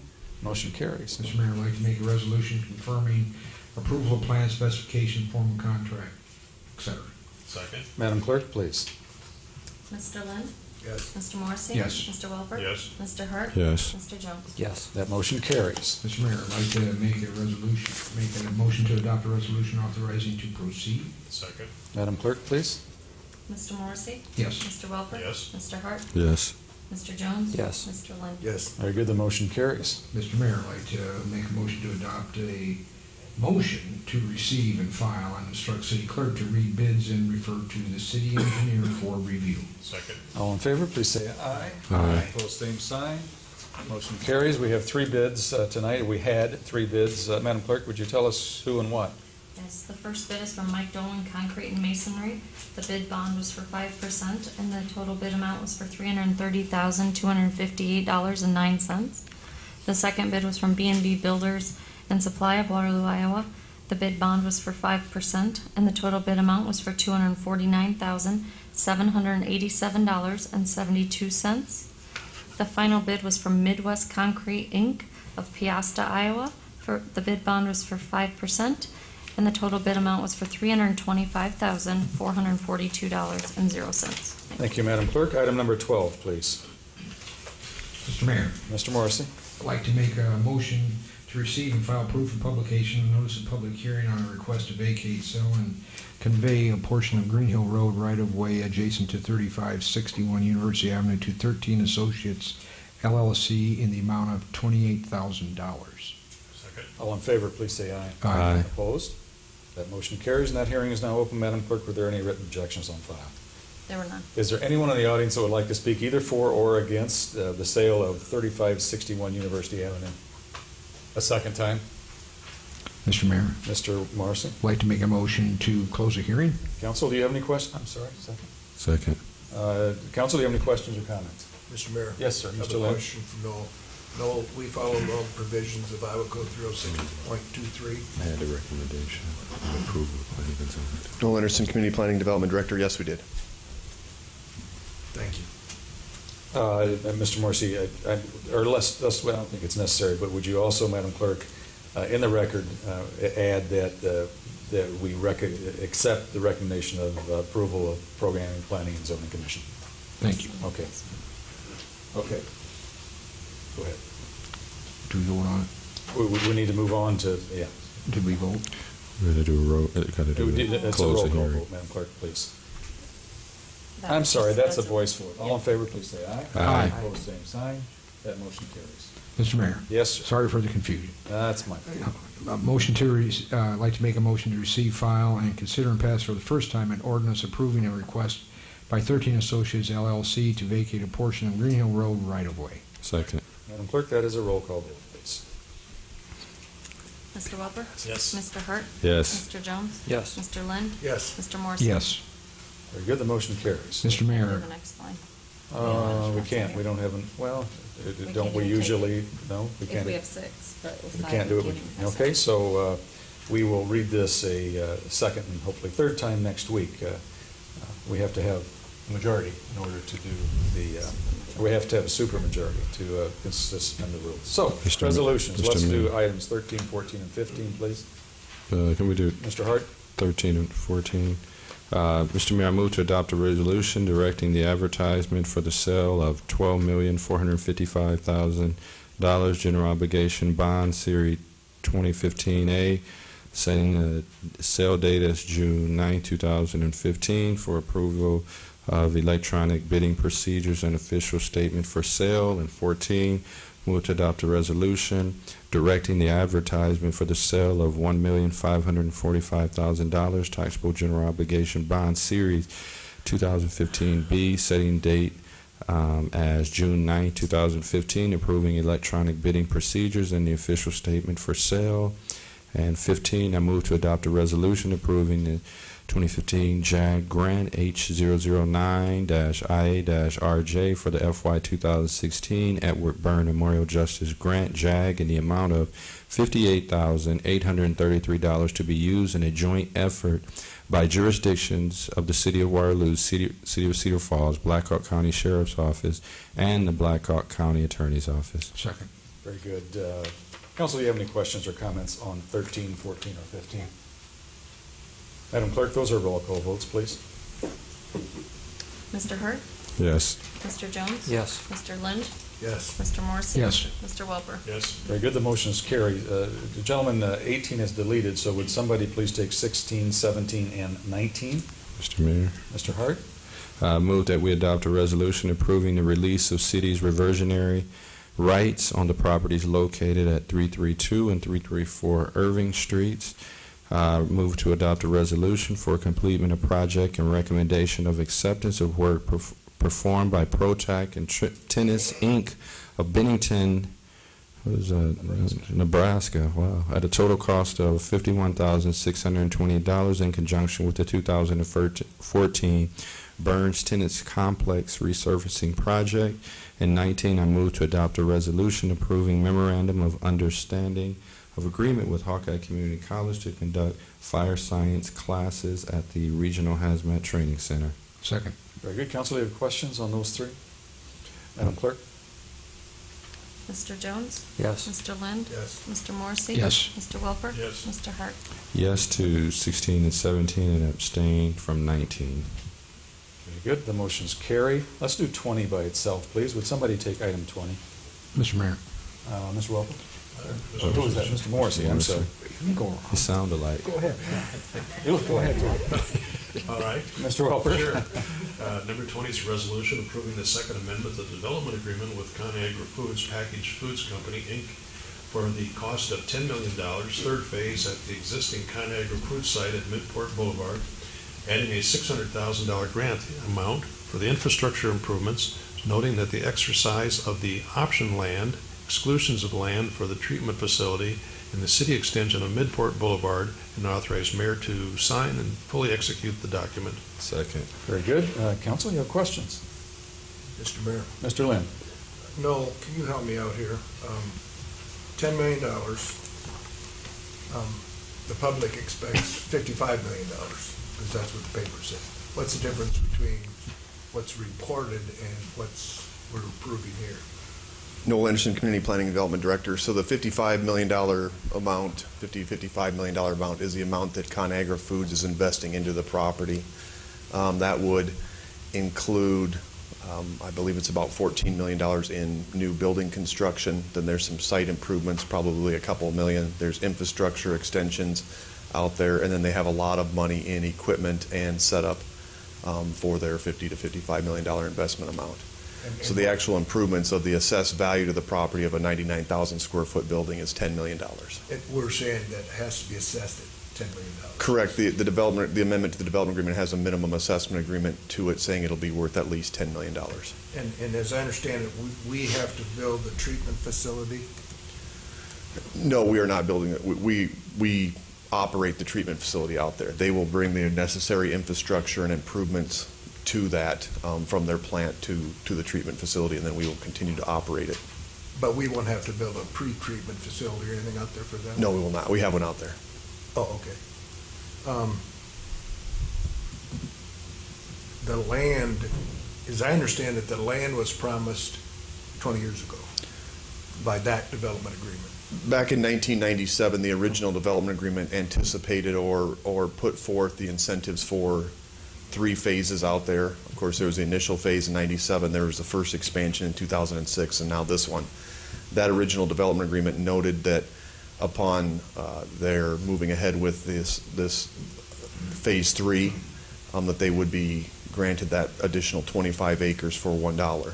So that's the phase we're at. That's where they're moving ahead with, and obviously ConAgra is a Fortune 500 company. It's good to have them investing in Waterloo, so this is a good site for them to continue to have land at. That actually helped us in the competition for this latest expansion, was that this site had additional land at it for their expansion opportunities, whereas some of the other sites did not.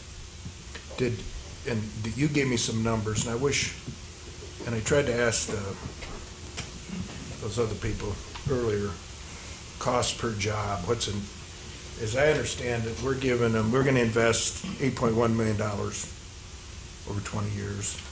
And the state's thrown another $4.5 million. $12.6 million plus the cost of pre-treatment, but you're saying we don't have to pay anything out there. That's $252,000 per job. Is that, is that reasonable burden on the taxpayers to spend that much money on 50 jobs? And I apologize, I didn't bring the email with those calculations in front of me.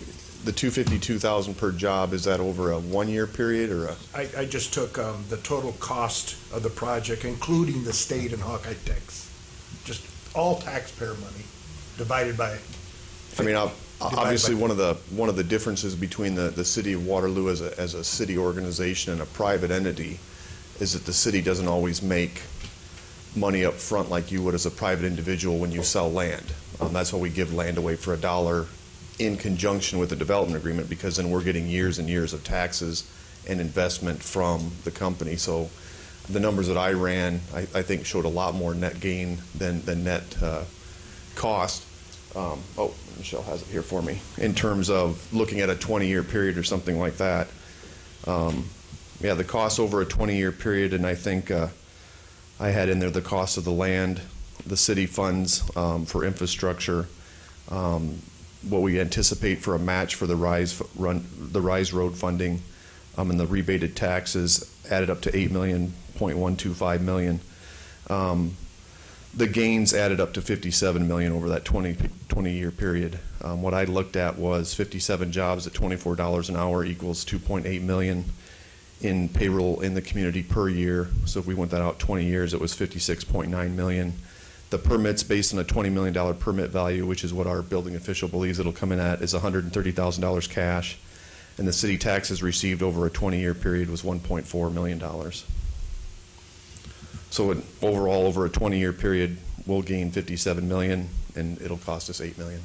The problem again, can't get my mind around, a multinational company, we've given them 20 years tax abatement, refunds, and that now they want 20 more years. So they're going to, for 40 years, they're not paying taxes. No, they're paying some taxes. Well, so I mean, this is a $10 million building, taxes. so even if your one's at 90%, they're paying $40,000 in taxes to the community for a site that's already out there. So we're already providing services to that site. So how much more cost is there really to us if the site's already out there? Granted, there's more jobs out there, so there's the potential of more fire, more police protection with more people, with more industry, but we're already serving that site. So again, there's a pretty good gain there as well. It just seems like we get it's a shakedown with these guys. It just. Can I ask you one last question? Sure. Will this trigger anything with VGM? Didn't we say that anybody gets a better deal and we gave them, they get the better deal? Their agreement noted for comparable costs, comparable projects and all that. Obviously, we think this is a different type of project. This is a manufacturing process facility. Theirs is a professional office facility. So there's quite a bit of differences between the two, so we do not believe so. One more point, Mr. Lynn. No, the tax abatement on the phase one, the first 20 years, is just about to expire. They're just about within 3 years of paying 100% taxes on that. Is that correct? I believe that's correct. I think in the original schedule, I think they're at one of their 25% years at this point, so they're paying 75% on that first building, which is, I believe, $13 million. So the 20 years that we're giving now, Mr. Lynn, is just on phase 3. And the phase 2 will expire, and then, so, and I don't know, anybody from the Alliance, I just think that there's maybe a need, if Steve, if you would, for the whole group, kind of go over your assessment of incentives and the need to do what we did on this program, that might be helpful, since you're here. Steve Duskrader, Cedar Valley Alliance and Chamber.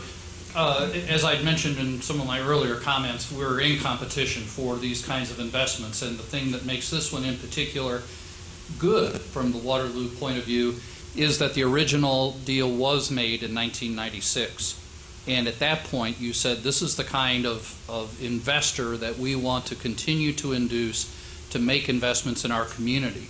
And 2 more times they have done just that. And as Noel mentioned, there's a significant amount of calculation done to make sure that the city is getting a good deal on this.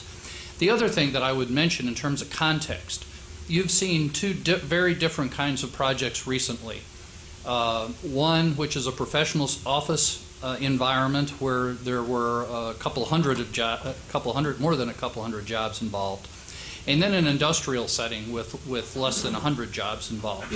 And the thing that we have to continue to watch on the industrial side is that the number of jobs on those kinds of investments continue to decline on a per square foot basis. So it makes that calculation that you were asking for, and we'll talk more about, a little bit different than it used to be when there were hundreds of jobs associated with an industrial operation. In a recent project that we looked at in Waterloo, it was $500 million worth of investment that had less than 50 jobs associated with it. But it was very significant for the city of Waterloo from a tax-based point of view.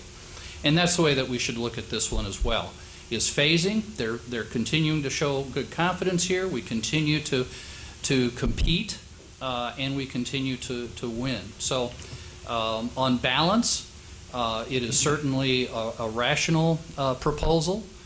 It is not one where you could characterize that we're throwing the whole thing at them, if you will. It was a well thought proposal to the company, one that they were able to accept. Thanks. One other point, Mr. Lynn, and I completely understand your point, your point of view, and so forth. I would not characterize it as a shakedown, however, but what seems to be lost in some of the conversations about ConAgra particularly is that they were looking at multiple sites. In this process, 2 of the sites that they were looking at building this already had ConAgra sites on it that they subsequently have closed. And those folks, there were some layoffs involved with that. If we would not have prevailed on this, we could be looking at the Waterloo site closing and layoffs in Waterloo. I think that's the but-for clause that was described when Springstead was here, that but for what we had available for them, but for the 3rd phase, and but for the incentives that we offered them, we could have lost the entire thing on this. So I think that was very much it was a lot of hard work and a lot of anxious moments. If someone would like to speak, it's not a hearing, but I would certainly allow that. So go ahead. Please identify yourself and limit your comments. Steve Murphy, 124 Terrace Drive.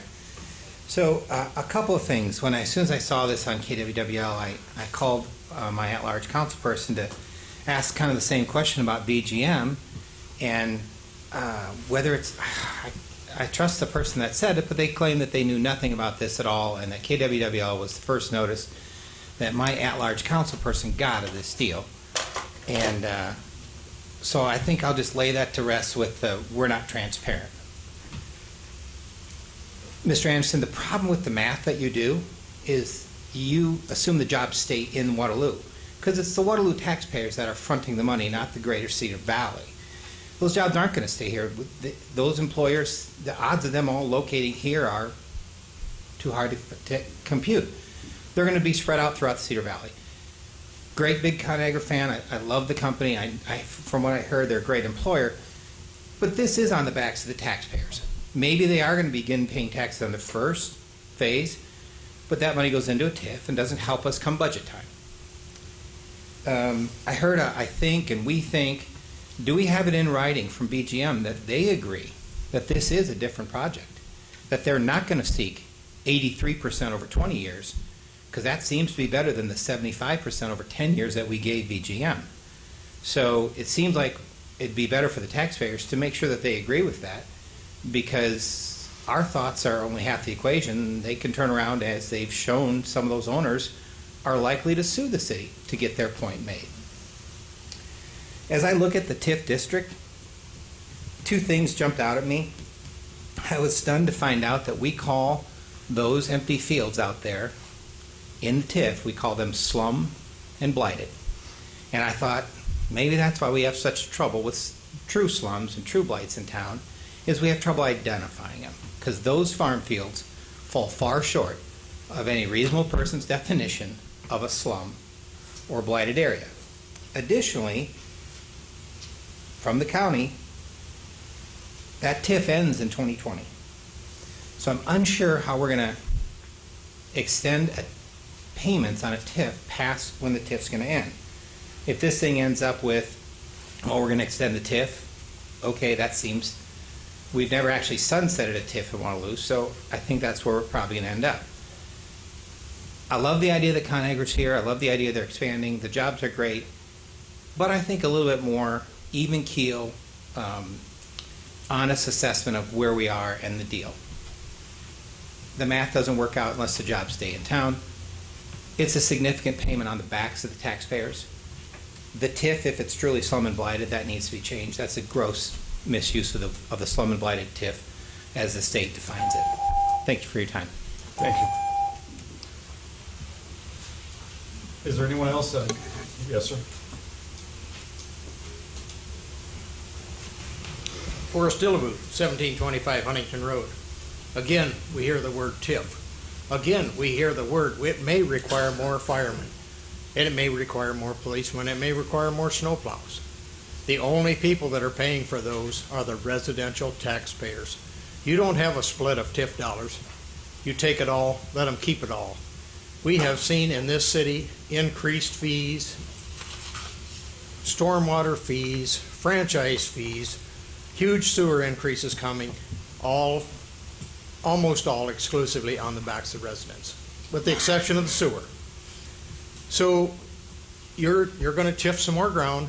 You're going to create some more burden for those residential taxpayers who are already, according to the last deal, 30% higher than our neighbors to the west.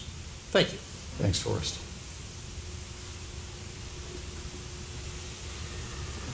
Council, do you have any further questions? Is there anyone else in the audience that would like to speak? It's a roll call vote. Madam Clerk, please. Mr. Lind? No. Did we just do 19? We did. Or 20 by itself? We did 20 by itself. itself. Okay, Yeah. I missed that. Mr. Morrissey? Yes. Mr. Welper? Yes. Mr. Hart? Yes. Mr. Jones? Yes. Very good. The motion carries. Thank you. Council, items 21 and 22, please. Mr. Mayor. Mr. Jones. In 21, I make a motion to adopt a resolution approving an agreement with Allen Hospital to perform the duties of medical director for an annual stipend of $5,000. And in 22, a resolution approving grant application to Waterloo Convention and Visitors Bureau, partner funding program, hotel, motel tax, mini grant application for Full Count Academy in the amount of $2,430 for facility rental, umpires, and sanctioning fees. Second. Very good. Council, do you have any questions or comments on 21 or 22? Madam Clerk, those are roll call votes, please. Mr. Morrissey? Yes. Mr. Welper? Yes. Mr. Hart? Yes. Mr. Jones? Yes. Mr. Lind? Yes. Very good, the motion's carried. Ladies and gentlemen, that's the end of our regularly scheduled business tonight. Thank you all for coming and for participating. It's time for oral presentations. If there's anyone who has further comments for the mayor or for the council, now's the time to do so. Please come to the microphone. Give us your name and address and limit your comments to 3 minutes, please. Motion to adjourn. Second. Mr. Morrissey. I had one thing I wanted to bring up. And I just looked, it has not been published yet. It has been sent, so it should publish early next week. Let's ask Let us know what you're He talking will, about. but now he has more to it. Okay, the question was, I brought up last week about roadside memorials and you know, when it was going to be in effect, but I've had, you know, some comments and some calls and other communications about that nothing's come down yet, and so the first thing was to find out when that does take effect, and then secondly, if the city could issue something through the paper just notifying our community that those roadside memorials need to come down with the effective date of when this is in effect. And then the second part of that is along 218, the freeway, is that area maintained by the city or by the state? It's primarily the state, but there's some of it is the city's jurisdiction, Pat, but primarily it's the state. Is there any way to delineate which, Sure. if I could find that out? Give me a specific location, but it's going to be easier to do that than it is to go through the whole thing. Well, it's basically around the area where the memorials are located when you come up on the curve around the lakes there and the river. Yeah, I'll let you know. At the Memorial Police. And I issued a directive today to code enforcement to begin to enforce that, so.